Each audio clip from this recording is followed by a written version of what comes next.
Hello friends, welcome to our channel UPSC core concept. आज हम लोग डिस्कस करने वाले हैं जीडीपी के बारे में। तो स्टार्ट करते हैं। GDP means gross domestic product. Gross का मतलब होता है यहाँ पर total. Gross means total. Total जो भी हम लोग गुड्स एंड सर्विस प्रोड्यूस करते हैं, राइट, जो भी हम लोग गुड्स एंड सर्विस प्रोड्यूस करते हैं उसका टोटल। डोमेस्टिक मीन्स घरेलू। डोमेस्टिक मीन्स क्या होता है? घरेलू। देन प्रोडक्ट मीन्स जो भी हम लोग प्रोड्यूस कर रहे हैं वो। ग्रॉस डोमेस्टिक प्रोडक्ट का मतलब होता है अपने ही देश में रह करके जो भी गुड्स एंड सर्विस प्रोड्यूस हो रहे हैं उसको हम लोग जीडीपी बोलते हैं। तो यहाँ पे देख लेते हैं क्या लिखा है। Market value of all final goods and service produce with in domestic economy during financial year. इसका मतलब क्या होता है? मार्केट वैल्यू, जो भी हम लोग गुड्स एंड सर्विस प्रोड्यूस कर रहे हैं, जो भी हमारा फाइनल गुड है उसका मार्केट वैल्यू हम काउंट करते हैं जीडीपी में। ठीक है, फाइनेंशियल ईयर में, एक साल में जो भी गुड्स एंड सर्विस प्रोड्यूस हो रहे हैं उसका फाइनल मार्केट वैल्यू हम लोग जीडीपी में कैलकुलेट करते हैं, राइट। तो आगे देखते हैं जीडीपी के कुछ बारे में। क्या होता है जीडीपी में? टोटल 4 इंपॉर्टेंट चीज़ें हैं जो हमें बहुत बहुत इंपॉर्टेंट ध्यान देना है। सबसे पहले आता है पॉलिटिकल एरिया। पॉलिटिकल एरिया जो जीडीपी है, जीडीपी कहाँ पे, किस चीज़ पे हम लोग कैलकुलेट करते हैं? तो जीडीपी में हम लोग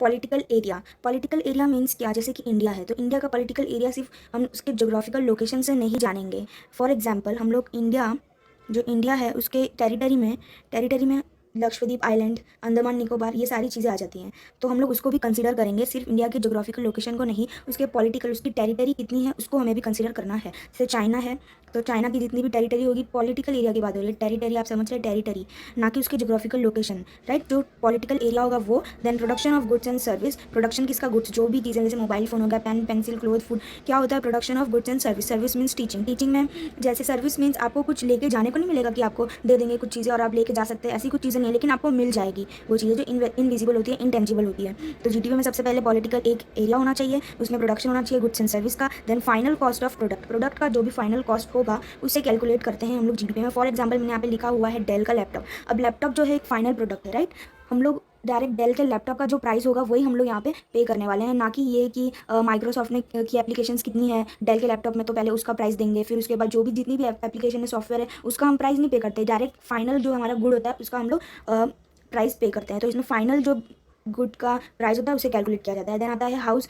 हाउस एग्जाम्पल मैंने लिया हुआ है यहाँ पे। हाउस से मेरा मतलब है कि जब हम लोग घर खरीदते हैं तो हम लोग उस पूरे घर का जितना भी पैसा होता है वो हम लोग पे करते हैं, ना कि इसमें कितना ईटा लगा है, किसमें कितने, मतलब जो भी चीज़ें लगती है एक हाउस बनाने में, हम उसका अलग अलग पैसा नहीं पे करते। फाइनल जो प्रोडक्ट होता है हम लोग उसका पैसा पे करते हैं, ना कि उसमें कुछ वैल्यू एड करते हैं। उसके बाद फाइनल प्रोडक्ट की बात हो रही है विद इन 1 ईयर, एक साल के अंदर जो भी गुड्स एंड सर्विस प्रोड्यूस हुआ है उसको हम लोग जीडीपी में लेते हैं। तो जीडीपी में आ जाते हैं हमारे टोटल 4 चीज़ें। एक तो पॉलिटिकल एरिया, किसी भी पॉलिटिकल एरिया में जो भी गुड्स एंड सर्विस प्रोड्यूस होता है उसका फाइनल कॉस्ट एक साल के अंदर, ठीक है। तो इसे बोलते हैं हम लोग जीडीपी। जीडीपी में ये सारी चीज़ें कैलकुलेट होती हैं। अब देख लेते हैं कुछ जीडीपी के बारे में। तो जीडीपी जो होता है वो क्वार्टरली इशू किया जाता है, मीन्स साल में 4 बार जीडीपी इशू किया जाता है, ठीक है। 4 बार जीडीपी इशू किया जाता है साल में। मतलब है कि यहाँ पे हम 3 महीने में, हर 3 महीने में जीडीपी इशू किया जाता है, ठीक है। फिर नेक्स्ट पॉइंट क्या है? रिलीज बाय एनएसओ मीन्स जो जीडीपी कैलकुलेट करके कौन हमें देता है वो है NSO, national statistical office. Then आ जाता है एस्टिमेट एट बोथ। जीडीपी जो है वो 2 तरीके से हम निकालते हैं, एक तो करंट प्राइस पे, देन दूसरा आता है बेस प्राइस पे। करंट प्राइस पे जो भी हम लोग जीडीपी कैलकुलेट करेंगे उसे हम लोग बोलते हैं नॉमिनल जीडीपी। वेरएज अगर हम लोग बात करें बेस प्राइस की, तो बेस प्राइस जो होता है उसे हम लोग कहते हैं रियल जीडीपी। बेस प्राइस पे जो भी जीडीपी कैलकुलेट होगा उसे हम लोग बोलते हैं रियल जीडीपी। अब हम लोग समझ लेते हैं ये करंट प्राइस क्या होता है। फॉर एग्जाम्पल, अगर करंट प्राइस मतलब अभी मार्केट में जो भी मार्केट प्राइस चल रही है उसे हम लोग करंट प्राइस बोलते हैं। अगर अभी के मार्केट प्राइस पे हम लोग जीडीपी कैलकुलेट करेंगे तो उसे हम लोग बोलेंगे नॉमिनल जीडीपी।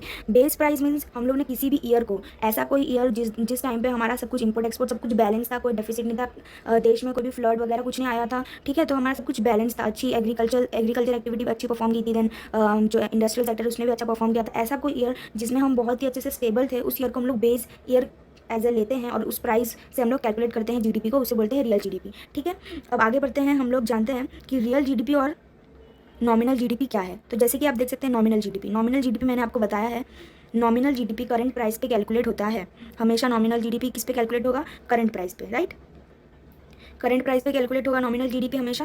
अब हम लोग यहाँ पे देख लेते हैं nominal GDP does not show true picture of economic growth. जो नॉमिनल जीडीपी है वो हमें इकोनॉमिक ग्रोथ का सही पिक्चर नहीं दिखाता। कैसे? आप सोच रहे होंगे कैसे ट्रू पिक्चर नहीं शो करता है नॉमिनल जीडीपी? क्योंकि अभी मार्केट में जो प्राइस चल रहा है उस पर ये कैलकुलेट हो रहा है। इसका मतलब क्या है कि अगर मार्केट में अभी इन्फ्लेशन है, महंगाई है, तो हमें क्या शो करेगा? फॉर एग्जाम्पल अभी एटीन में अगर किसी भी चीज़, जैसे कि फॉर एग्जांपल पेन की ले लेते हैं, पेन अगर 10 रुपीज़ का था, ठीक है, अब यही पेन अगर 2020 में बेच रहे हैं तो हमें मिल रहा है 15 रुपीज़ में, ठीक है, 15 रुपीज़ में अभी हम लोग को ये मिल रहा है। 2018 में इसका 10 था, अब हम लोग को जीडीपी कैलकुलेट करना है 2020 में, तो मतलब हम लोग यहाँ पे 15 रुपीज़ से कैलकुलेट करेंगे, राइट। और ये जो हुआ है यहाँ पे प्रोडक्शन इंक्रीज, यहाँ पे प्राइस इंक्रीज हुआ है, तो हम लोग का प्राइस बढ़ रहा है। प्राइस बढ़ रहा है इसका मतलब ये नहीं है कि प्रोडक्शन भी बढ़ रहा है, प्रोडक्शन नहीं बढ़ रहा है इसका मतलब इकोनॉमिक ग्रोथ नहीं हो रही है। तो जो नॉमिनल जीडीपी है वो हम लोग को ट्रू पिक्चर नहीं दिखाती है इकोनॉमिक ग्रोथ की। होप आप लोगों को समझ में आ गया होगा। अब आगे चलते हैं दूसरे पॉइंट पे, compare different quarters of particular year. जो नॉमिनल जीडीपी है मैंने आपको पहले बताया क्वार्टरली निकलती है, हर महीने में जीडीपी रिलीज़ किया जाता है, ठीक है, तो मतलब साल में 4 बार। तो ये कंपेयर करती है क्वार्टर्स ऑफ पर्टिकुलर ईयर, एक साल में कितना ग्रोथ हो रहा है उसी को कंपेयर करती है नॉमिनल जीडीपी, ठीक है।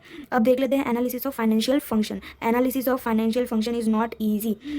नॉमिनल जीडीपी से जो एनालाइज करते हैं हम लोग फाइनेंशियल फंक्शन, जो भी इकोनॉमिक ग्रोथ रिलेटेड चीज़ें हैं वो हम लोग प्रॉपर्ली नहीं कर पाते, वो इतना आसान नहीं होता, क्योंकि यहाँ पे फ्लक्चुएशन इतना होता है प्राइस में कि हम लोग इसको हमारे पास एक बेंचमार्क नहीं है कि हाँ बस सेट कर दिया इसी से हमें कंपेयर करना है। प्राइस में इतना ज़्यादा फ्लक्चुएशन होता है जिसकी वजह से एनालाइज करना ग्रोथ को यहाँ पे ईजी नहीं होता है, ठीक है। अब आगे चलते हैं नेक्स्ट पॉइंट पे। Due to inflation GDP increase without any change in physical output. Inflation के मैंने पहले ही बताया है कि नॉमिनल जीडीपी करंट प्राइस पे कैलकुलेट करते हैं, इसीलिए यहाँ पे इन्फ्लेशन होता है तो जीडीपी तो इंक्रीज होता है बट फिजिकल आउटपुट प्रोडक्शन नहीं इंक्रीज होता, बट प्राइस इंक्रीज हो जाता है, इसीलिए ये जो है ट्रू पिक्चर शो नहीं करता है, ठीक है। तो ये हमने कुछ बात किया नॉमिनल जीडीपी के बारे में। अब आ जाते हैं रियल जीडीपी। तो रियल जीडीपी क्या है, मैंने पहले बताया है, रियल जीडीपी उसे कहते हैं जिसमें हम लोग बेस प्राइस को सेट करेंगे, ठीक है। बेस प्राइस जो भी होगा हम उसे सेट करेंगे कोई भी ईयर को लेकर के, जिसमें हमारे सारे सब कुछ बैलेंस था, मीन्स कोई प्रॉब्लम नहीं था इकोनॉमी में, इकोनॉमी एकदम बैलेंस थी, उसे हम लोग बेस प्राइस लेके कैलकुलेट करेंगे। तो ये real GDP give real picture. Real GDP हमें रियल पिक्चर दिखाती है इकोनॉमी की। वो कैसे, फॉर एग्जांपल अगर 2000, जैसे कि मैंने बोला था पहले 18, राइट, यहाँ पे 18 कर लेते हैं, यहाँ पे 10 2018 में 10 रुपीज़ का था पेन। अब हमने इसको कंसिडर कर लिया है बेस प्राइस, ठीक है, बेस प्राइस हमने इसको कंसिडर कर लिया। अब 2022 में 15 हो गया रुपीज़, ठीक है। अब हम लोग इसी को, जो भी हमारा जीडीपी अब निकलेगा उसको हम लोग बेस प्राइस से कंपेयर करेंगे। यहाँ पे तो इन्फ्लेशन का इफेक्ट है, ये 5 रुपये, असली कीमत तो 10 रुपये थी, तो हम लोग कंपेयर करेंगे इस बेस ईयर से। अगर हमारा जीडीपी ज़्यादा आता है, करंट से ज़्यादा आता है कंपेयर करने पे, तो इसका मतलब है कि इकोनॉमी रियल टर्म्स में ग्रो कर रही है, ठीक है। अब आ जाते हैं हम लोग सेकंड पॉइंट पे, कंपेयर 2 और मोर फाइनेंशियल ईयर। ये जीडीपी जो है वो कंपेयर, जैसे मैंने बताया, हम अलग अलग ईयर से, जो हमने बेस ईयर लिया है हम उससे कंपेयर कर पा रहे हैं इस जीडीपी को, और भी बहुत सारे ईयर से हम लोग कंपेयर कर सकते हैं, ईयर टू ईयर कंपेरिजन इसमें पॉसिबल है। देन दूसरा आता है economic measure economic growth in excellent manner. ये रियल जीडीपी इकोनॉमिक ग्रोथ को बहुत अच्छे तरीके से वो करती है, मीन्स मेजर करती है। कैसे, क्योंकि इसमें फ्लक्चुएशन प्राइस का कम है, हमने एक बेंचमार्क सेट कर लिया है, एक हमारे पास प्राइस मिल चुका है कि हमें इसी से कंपेयर करना है, ठीक है। तो हमारे पास जब हम लोग को पता है कि इसी से कंपेयर करना है तो ये हम अच्छे से कैलकुलेट कर पाते हैं, अच्छे से हमें पता चल पाता है कि इकोनॉमी ग्रोथ कर रही है या नहीं ग्रो कर रही है, ठीक है। फिर आ जाता है increase in real GDP means increase in output.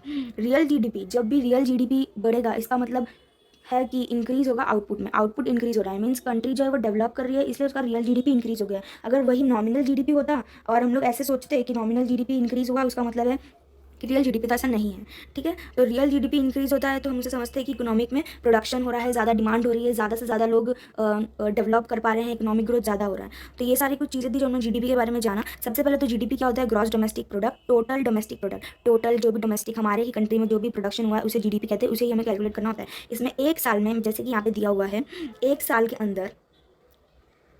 के अंदर जो भी पॉलिटिकल, एक साल में फाइनेंशियल कॉस्ट टोटल होना चाहिए, then production, then political area. एक साल के अंदर एक पॉलिटिकल एरिया में जो भी प्रोडक्शन होगा गुड्स एंड सर्विस, उसका फाइनल कॉस्ट जीडीपी में कैलकुलेट होता है। फिर जीडीपी क्वार्टरली इशू किया जाता है, रिलीज करता है कौन, एनएसओ। देन एस्टिमेट करते हैं हम लोग दोनों, रियल और नॉमिनल, करंट प्राइस पे और बेस प्राइस पे। नॉमिनल जीडीपी क्या होता है, ट्रू पिक्चर नहीं शो करता है। देन जो भी ये चीज़ें, compare different quarters of particular year, analysis of financial growth is not easy. Due to inflation GDP increase without any change in physical output. कोई भी आउटपुट इंक्रीज नहीं होता बट जीडीपी बढ़ जाती है, तो ये क्या है, नॉमिनल, रियल पिक्चर नहीं शो कर रहा है। देन रियल जीडीपी में रियल पिक्चर शो करते हैं, 2 और मोर फाइनेंशियल कंपेयर कर सकते हैं। इकोनॉमिक ग्रोथ को एक्सीलेंटली मेजर करता है रियल जीडीपी। देन उसके बाद आ जाता है अपना आउटपुट इसमें इंक्रीज होगा, रियल जीडीपी इंक्रीज होगा, इसका मतलब श्योर है कि कंट्री में डेवलपमेंट हो रही है, ठीक है। तो ये हमने समझ लिया जीडीपी क्या होता है। होप आप लोगों को समझ आया होगा कि जीडीपी क्या होता है, उसके कितने कैसे निकाला जाता है, और नॉमिनल जीडीपी क्या है, रियल जीडीपी क्या है, ओके। इसका पीडीएफ आपको टेलीग्राम ग्रुप में मिल जाएगा, लिंक डिस्क्रिप्शन में मैंने दे दिया है। अगर वीडियो पसंद आई हो तो लाइक, शेयर एंड सब्सक्राइब करें ताकि आने वाली सारी वीडियो आप तक सबसे पहले पहुँचे, कोई भी वीडियो आप मिस ना करो, ठीक है।